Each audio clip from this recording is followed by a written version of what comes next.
Coming up next on The Voice of Alabama Politics, our special guest is Speaker Mac McCutcheon. Also, the V-Team takes a look at Victoryland reopens. And there's a rumble over at the PSC.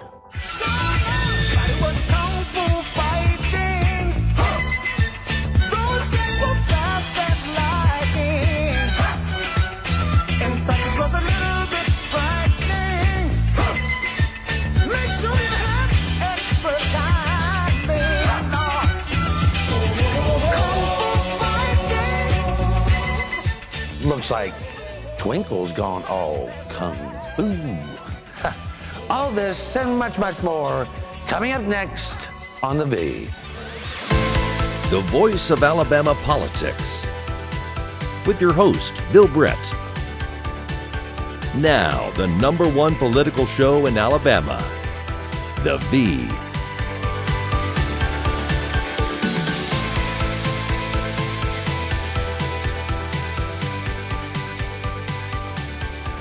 Welcome to The Voice of Alabama Politics, where we tackle the tough issues so you have the hard facts. I'm your host, Bill Britt, and today we have a very special guest, Speaker of the House, Mac McCutcheon. Mr. Speaker, thank you for joining us. Thank you, Bill. It's good to be here. Good to be with you. You know, sitting in the chamber here, at least I feel the power that is here, the people that have served here, the people that are trying to do good here. One of the things you have mentioned is that you want to return this house to the people and make it the people's house. That's correct. It seems like you're heading in that direction. Any thoughts that you could share with our viewers or how you're bringing that about? Well, in my years of service here, there's a sense of history of our state that's in this chamber.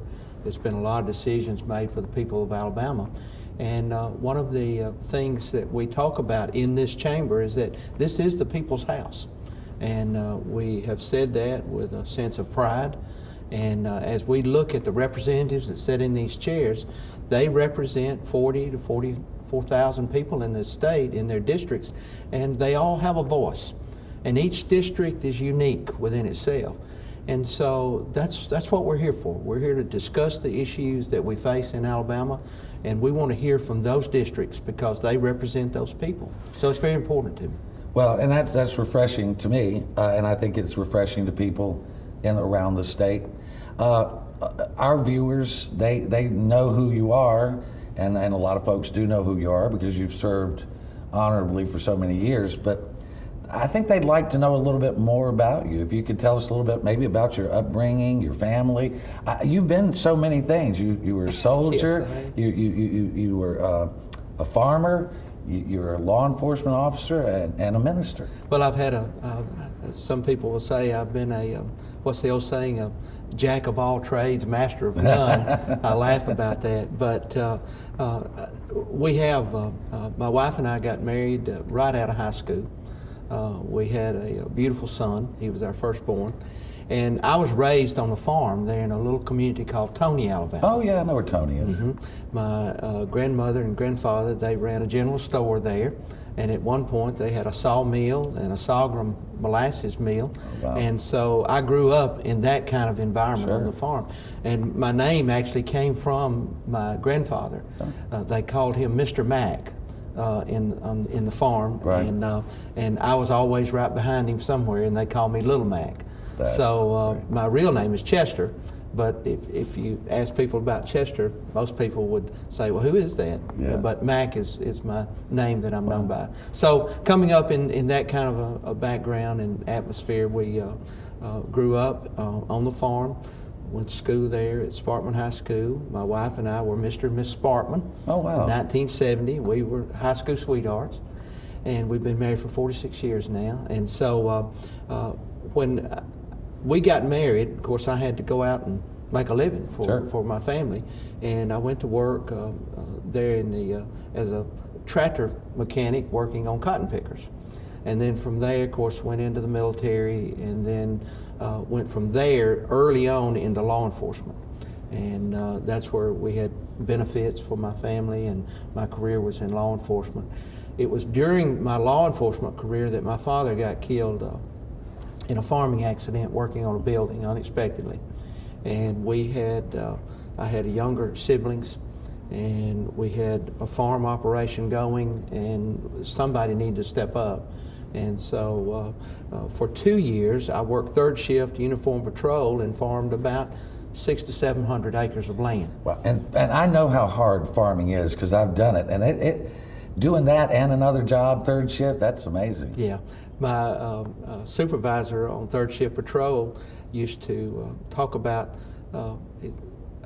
me and my work. He would say, y'all need to be like Officer McCutcheon and get out of your car and check some of these buildings at night to make sure that we keep the burglars out. When in reality, I was trying to farm during the day. I needed to get out of the car so I wouldn't go to sleep. But it was some tough years there for us. Yeah. But eventually what happened is that the commodity prices moved up. We increased our acreage on the farm, and I left the police department for a short time and went to farming full time. And then it was during those years that we had some really, really tough times for agriculture. And so I had to go back to the police department, and that's where I finished out my career. Well, you're not done yet, because you've got probably what people would say is the hardest job in Alabama, and that's wrangling kittens known as the House of Representatives. But you seem to enjoy it. I do enjoy it. I love people, and I love the members of this House. They're all unique, and they bring to the table a new perspective. We've got about 2 minutes before we go into the next segment, and I wanted to, on your constituency page, you quote Thomas Jefferson saying, "No government can continue good, but under the control of the people." Mm-hmm. We've had 5 special sessions in the last 19 months. We'll get into this further, but do you see any more special sessions coming up before February? Well, I would hope not. We have a lot of work to do, and to me, good planning and preparation is so important. And it costs the taxpayers money for us to come down here and work. And before we try to go back into a special session, we need to make sure that we've identified what we want to try to accomplish. And some of the issues that we're facing, Bill, are so massive and so complex that it's hard to do it in the time period of a special session. We need a longer time span. So I would hope that we would address some of these issues during the regular session. Well, we've got about 1 minute, so I want to ask you a quick question. This session, would this last special you consider it a success or partial success, or? I think ultimately I think it was a success. The House done a great job of working on the BP issue and getting those dollars back into the state's control, where we could take, instead of having monthly payments over several years, we've got a lump sum of money there which we needed to start moving us forward and pay some debt, secure our Medicaid system as it stands today, and then trying to move forward. So that alone, to me, was a success. Well, the House seemed very peaceful. That can't be said about the Senate. Do you mind staying around for another segment? No, I'd be glad to. Right. Enjoying it. You're watching the voice of Alabama politics. We'll be right back with our special guest, Speaker of the House, Mac McCutcheon.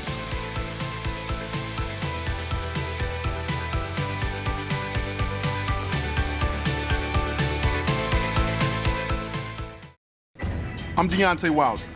As the heavyweight champion of the world, it is very important to make sure that every punch I throw is thrown with purpose in order to make a difference in my fight.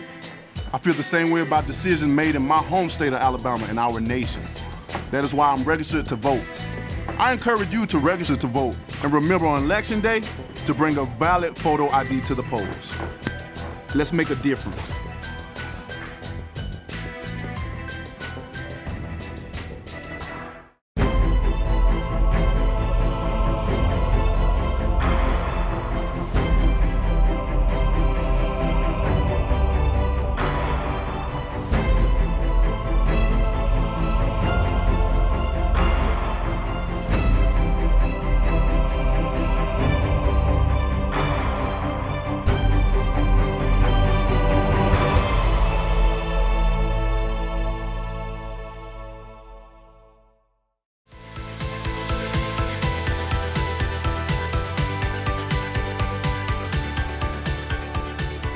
Welcome back to the voice of Alabama politics. Our special guest is Speaker of the House, Mac McCutcheon.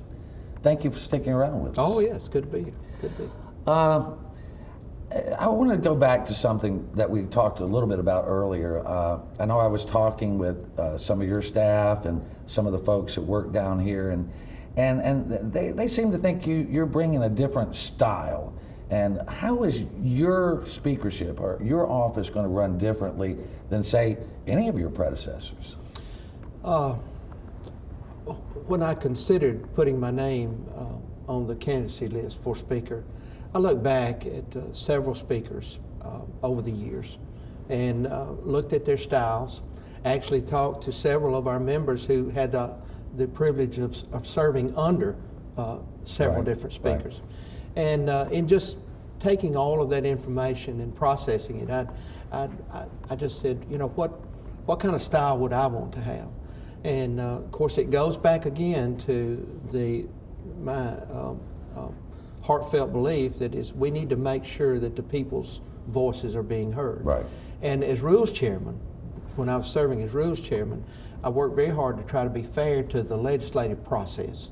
I was very dedicated to that because if the process doesn't work according to the rules and the way it's set up in our Constitution, then the whole system begins to fall apart and break down. So I didn't want to be a dictator. I did not want to come in and rule with too strong of a hand.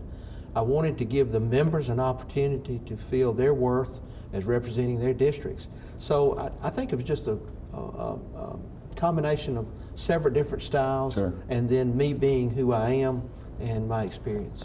Well, we have heard people that were critics, and even I was a critic. Mm-hmm. I have certainly changed, and you and I have talked, and I understand a lot more what you were doing, and hopefully you understand what I was doing. Yes. That you have won over a lot of people, and just one moment when you you honored the rules of the House. I mean, people just were amazed. I mean, it was one of those things that normally just got swept under the rug. I mean, it just passed, but you stuck to it. Well, yeah. You know, there's a lot of talk right now about, you know, what are you going to do? What's it going to be like? There are folks that say it's a new day. I'm one of those. There are other people that say, oh, this is just status quo. Things are going to just stay the same as they are. I wanted to ask you, are you going to keep things as far as committee chairs and assignments and rules committee, are they going to stay the same for the next 2 years? Or do you feel, you know, for continuity, or are you going to make some changes? As you had mentioned, you were going to assess that, and you're probably still doing that, but will there be changes, or do you see that happening? I think there will be some changes. One position, of course, is going to create a change, and that's the Rules Chairman. Right. Because I've stepped out of that slot, and then I have looked at our leadership, and we've been through a very difficult time in the House, and the leadership team that we have in place has done a good job. They've kept the course.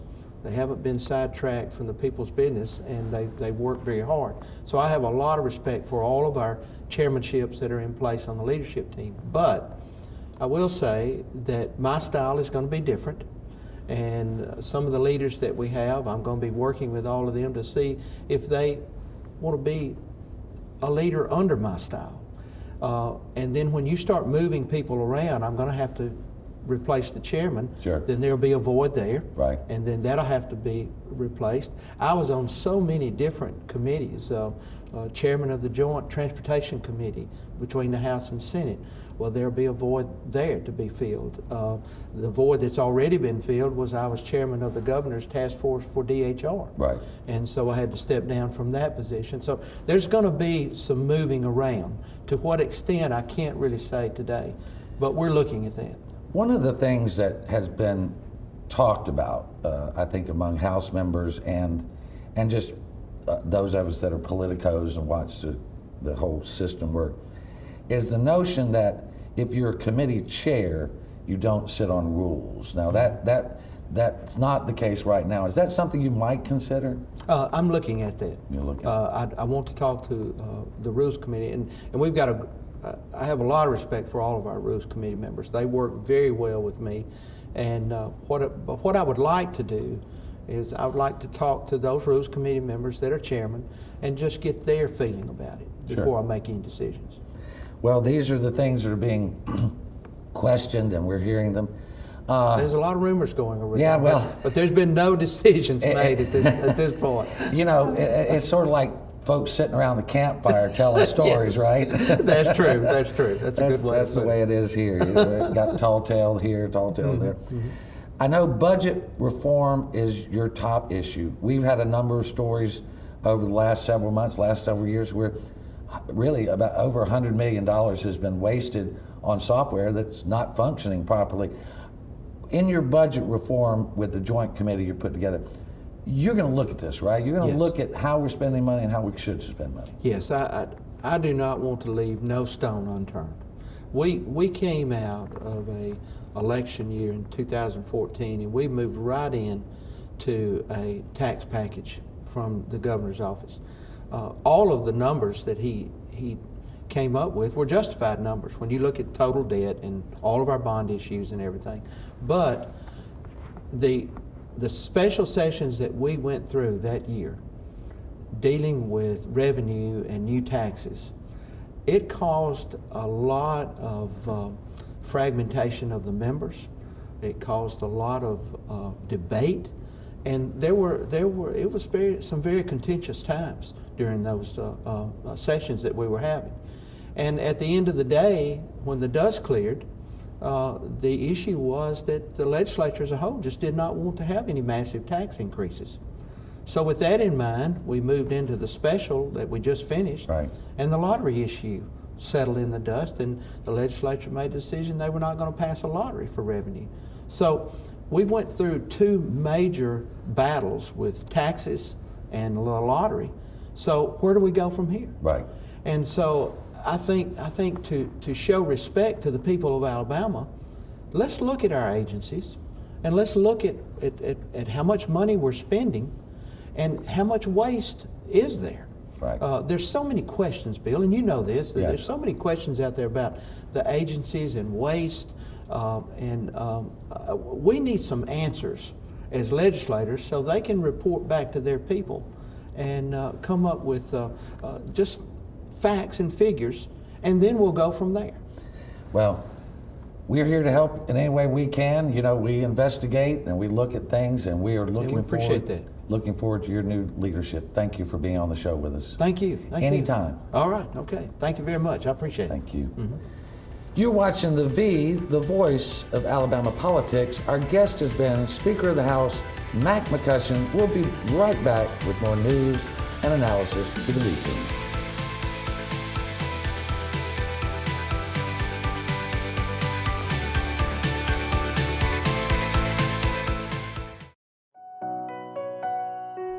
I'm Dario Melton. When I think about Selma, I think about home. This is the neighborhood that I grew up in. Like so many other kids, this is where my hopes and dreams came alive. I believe that we can do big, important things right here in Selma. I believe we can work together to grow Selma from our roots out, building a city we can all be proud to call home, with safe streets, quality schools, and 21st century jobs. I'm Dario Melton, and I'm running for mayor. Let's put Selma first. I'm John Merrill. As your Secretary of State, I want to ensure that every eligible U.S. citizen that's a resident of Alabama is registered to vote and has a qualified government-issued photo ID. You can register to vote by downloading our app for your iPhone or your Android, or you can visit alabamavotes.gov. We want you to be registered to vote and have a photo ID. You can make a difference. We'll see you at the polls.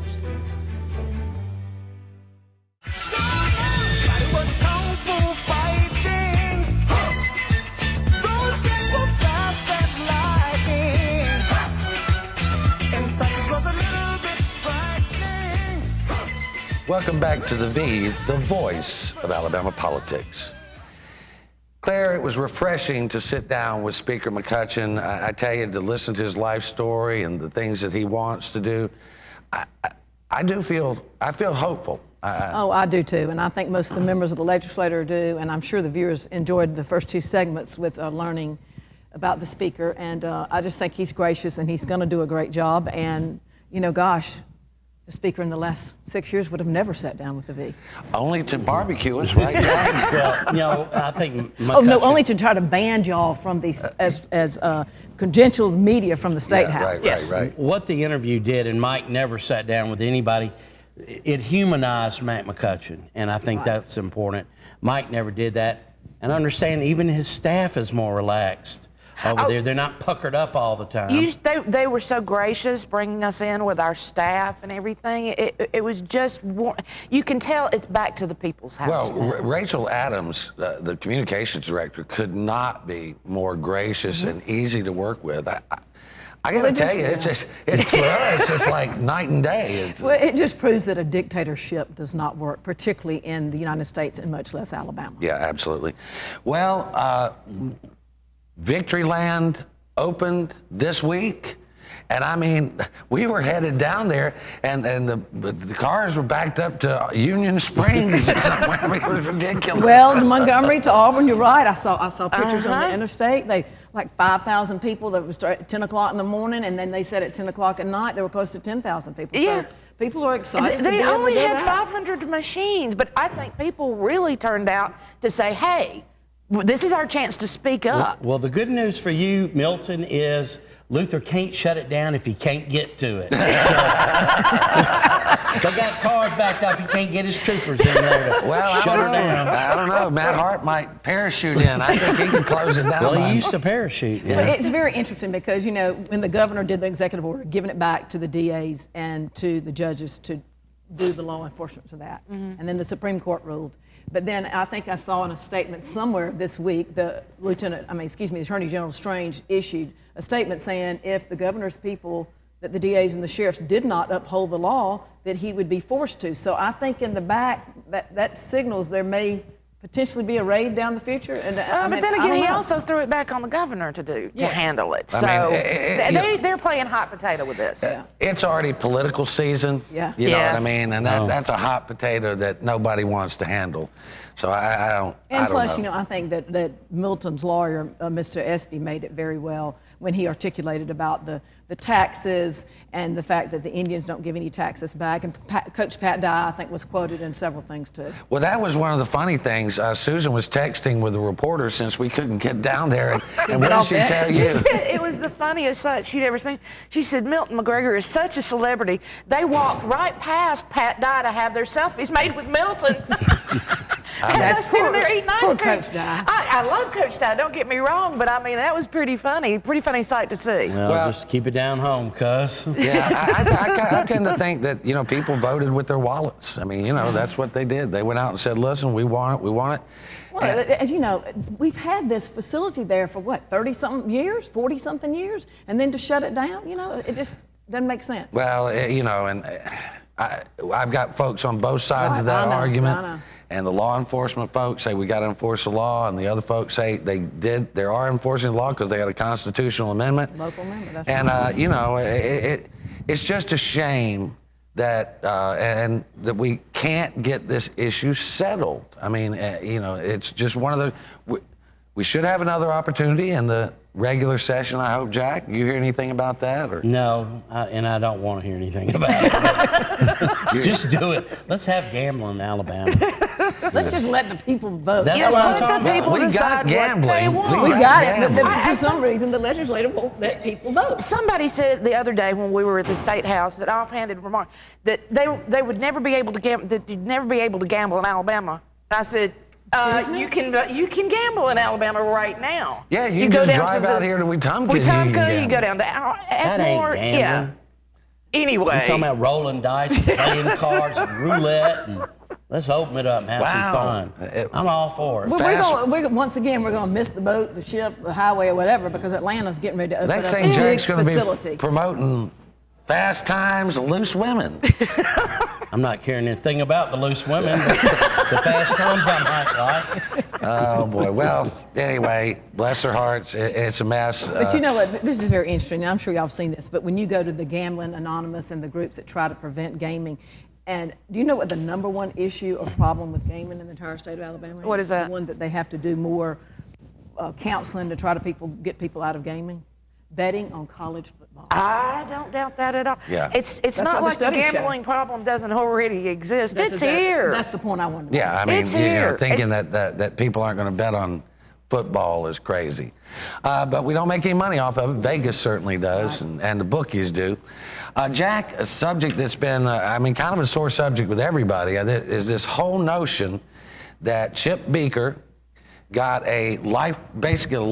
offered a lifetime deal to $5 lead. million over 20 years. Yeah. Plus some options that would have earned him more money. Yeah. To regulate, get money from a industry that he regulates. It's outrageous. Egregious. Outrageous. Well, one of the things that's really concerning is that he voted for that legislation that gave Alabama Power an option to go out and issue a request for proposal.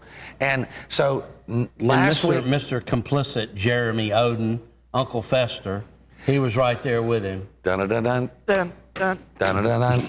Okay, so what happened last week, or this past week, is they basically ganged up on Twinkle. The president of the PSC. Because she had said to the Because Ethics she Commission wants she to didn't think stand it up was and do right. the right thing. as They opposed- passed an administrative rule 2-1 that any employee that she summons to her office for information if she's making a speech or whatever, that employee has the right to bring the counsel, a legal counsel with them, or their supervisor. Which means that if she's got a real quick question before she's going to give a speech, she can't get the answers from the It staff. was retribution for writing a letter Absolutely to the Ethics was. Commission that Chip should not have done that. Well, and you know what? She was right.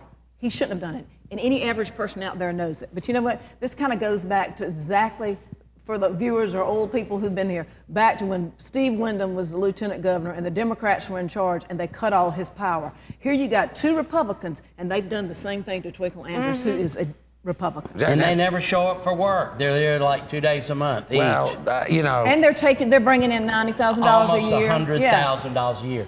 Viewers remember that. I think at that's election egregious time. too. That's not a wise use of taxpayer Well, money. and I heard that one of them said to Twinkle when they got off stage, "You better watch your back," or something to that effect. And what kind of I mean, attitude what is kind that, of thing really? is that? Jeremy Oden said Well, that. let me tell you, if she needs any Hurons to back her up, this woman will be back there to back her up. I don't want to cross up help against us you. all. I got to tell you that. That's the last word.